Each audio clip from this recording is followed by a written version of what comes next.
News 21 released an amazing new report on the issue of gun violence in America. Specifically, they looked into gun violence as it affects kids.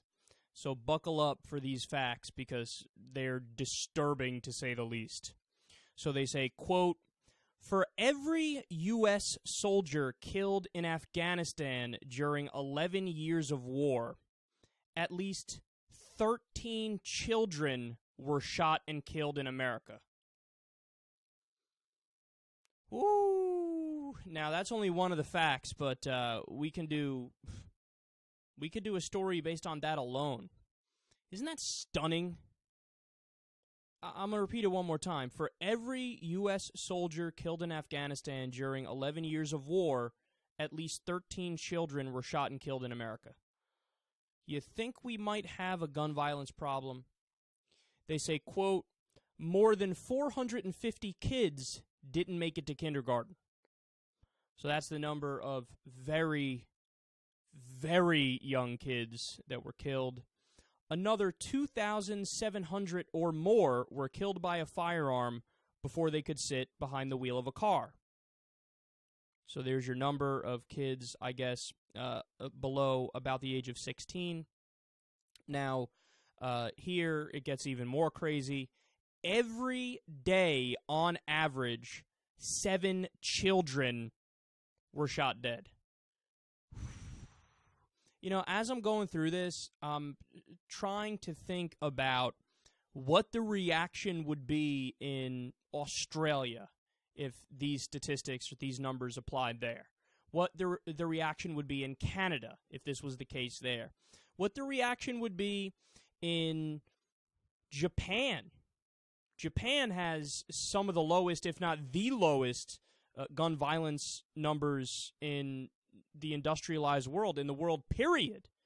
What would the reaction be in those places if every day on average 7 children were shot dead? I don't know what they would probably immediately do some sort of political solution, right? Australia is a good example of this. I think the year was 1996 or thereabouts. They had a mass shooting event, and they might have had one before that in their history. And then what happened? The politicians all got together and said, yeah, no, we're going to do something about this. I don't remember the specifics of what kind of gun control they did, but they did, you know, a moderately strong, so moderate but leaning towards strong gun reform, okay, and they haven't had a single mass shooting event since. But we never learn our lesson. We're so used to it. We're so used to it when talking about gun violence in the U.S. And then finally, between 2002 and 2012, at least 28,000 children and teens 19 years old and younger were killed with guns. Now, I want you to do a little thought experiment. If this was anything else killing that many kids, what would we do? The country would be in an all-out panic. Let's say there was some sort of a cleaning product that was toxic, and we didn't realize it, and not just toxic, super toxic, to the point where 28,000 kids died in a 10-year period because of this cleaning agent just being used in the house, right? What would we do? Ban it. Ban it, regulate it, get rid of the poisonous agent, crack down on the company, bring them in front of a grand jury. I mean, would have done any of a million things. Imagine if this was some sort of a new virus in America killing that many kids. Our doctors would all be scrambling. We need to find some sort of a cure. We need to find some sort of a vaccine so we can prevent it in the future. Imagine if 28,000 people died in the U.S. because Croatia invaded us. How quickly would we bomb the shit out of Croatia? And again, that's hypothetical. My Croatian buddies, love you to death. Just picked you out randomly. Imagine if, this is the biggest one, of course, imagine if it was jihadists that killed 28,000 American children from 2002 until 2012. What would we do? we would fully get rid of the Constitution and civil liberties, just like the story we just did. ISIS is causing trouble in Syria and Iraq, and Fox News hosts are saying, get rid of civil liberties. I don't care that we're getting rid of civil liberties. Okay? We would attack Iran, Iraq, Afghanistan, Pakistan, Syria, Jordan, every fucking country in between that even looks at us the wrong way. There'd be more speeches where presidents say, you're either with us or against us. Either with us or against us. Did you look at us the wrong way, Botswana? We're going to attack you, goddammit. Bangladesh? Did you say anything? If it were jihadists that killed that many people, oh my God. Red alert 24/7. The news would flip out, everybody would be on edge.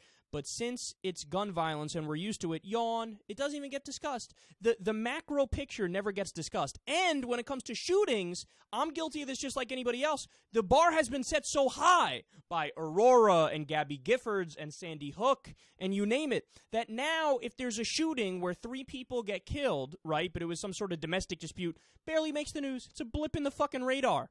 Whereas if that happens in any other modern country, everybody would flip out, oh my God, national tragedy. I think it was in Iceland recently. There was a story within this year, within about a year and a half, they had their first police death in terms of, the police shooting and killing somebody else. The country was like, we need to do reform. This is unbelievable. It was their first one in the country's history. I mean, we have, I don't even know the number, but it's well above and beyond like terrorist attacks in the U.S. It's a normal thing. I mean, for fuck's sake, we had we had Mike Brown recently in Ferguson, and then another one a week later. It's not, I mean, the gun violence in the U.S. is just, we yawn at it completely. And also, just to show you how we're scared of the wrong boogeyman, from 2002 and onward, how many people have died in the United States of America from Muslim terrorism? Ready for this? 33. Let's review. 28,000 children from 2002 and onward, and probably more than that because that's from 2002 to 2012. 28,000 plus kids have died just from gun violence in the U.S., right? From 2002 and onward, 33 from Muslim terrorism. But if you watch the news, oh my God, the Muslims are coming! And gun violence, oh yeah, Congress voted down a watered-down background check bill, wasn't even universal, never mind an automatic weapons ban, never mind a high-capacity magazine ban. But forget about it. Congress voted it down. Move along with your life. 93% of the American public wanted a universal background check, but they didn't vote for it. Just shut the fuck up. Shut up, shut up, shut up. Move on. Move on to the next story. Look, we're not asking for that much, man. We're asking for a universal background check, okay? Make sure bipolar people, schizophrenic people, crazy people, manic people, severely depressed people don't get a gun. Former felons don't get a gun. Suspected terrorists don't get a gun. We're asking for a universal background check, ban on high-capacity magazines, ban on assault weapons, some age restrictions so we don't have like what happened the other day with a 9-year-old at a gun range, the instructor showing her how to shoot an Uzi, she shoots him in the face, he's dead.